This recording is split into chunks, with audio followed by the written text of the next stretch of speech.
Kota Surabaya, Kabupaten Sidoarjo, dan Gresik punya gaya tersendiri dalam memenuhi target capaian vaksinasi. Tiga daerah bertetangga ini bahu-membahu mempercepat vaksinasi untuk mencapai wilayah aglomerasi PPKM level 1. Kota Surabaya, Kabupaten Sidoarjo, dan Kabupaten Gresik bahu-membahu berupaya mencapai percepatan vaksinasi.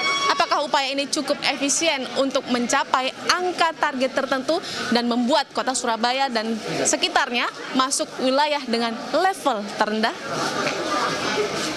Pukul 6 Rabu pagi, sejumlah vaksinator dan tim screening Dinas Kesehatan Kota Surabaya sibuk bersiap meluncur ke sejumlah titik vaksinasi di Kabupaten Sidoarjo dan Gresik. Mereka mengemban misi untuk mencapai target vaksinasi aglomerasi hingga 70%.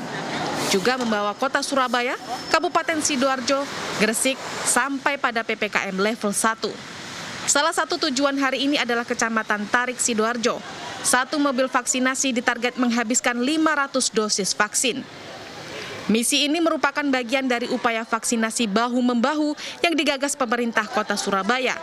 Meski Kota Surabaya, Kabupaten Sidoarjo, dan Gresik sudah berada di level 1 PPKM, namun berdasarkan Inmendagri sebagai wilayah aglomerasi, kabupaten kota ini masih berada di level 3. Targetnya aglomerasi ini kami berpikirnya harus bisa level 1, karena sekarang Sidoarjo level 1, Surabaya level 1, Gresik level 1, Pekari capaian vaksinnya. Nah inilah. Kabupaten Sidoarjo, capaian vaksinasi dosis 1 sudah berada di angka 48%.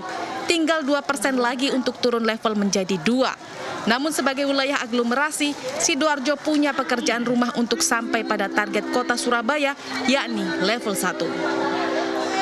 Karena Inmendagri itu juga terkait dengan aglomerasi.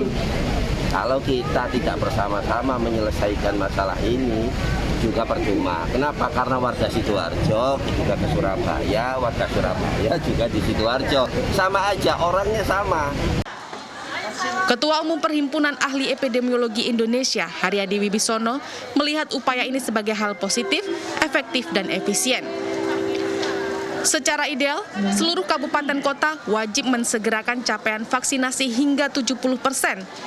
Pemprov Jatim tentunya wajib membangun sistem dan infrastruktur memadai untuk kabupaten kota lainnya agar tidak terjadi ketimpangan capaian vaksinasi yang mencolok. Kemampuan Kota Surabaya, infrastruktur, dan lain sebagainya memungkinkan untuk sesegera mungkin mencapai cakupan yang tinggi.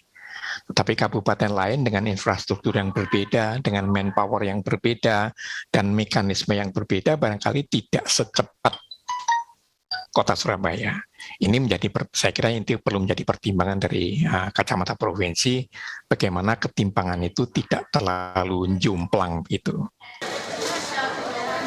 Haryadi menambahkan, gerak cepat wilayah aglomerasi ini harusnya dibarengi dengan percepatan dropping vaksin dari pusat ke daerah. Eka Rima, Ganjar Wicaksono, Sidoarjo, Jawa Timur.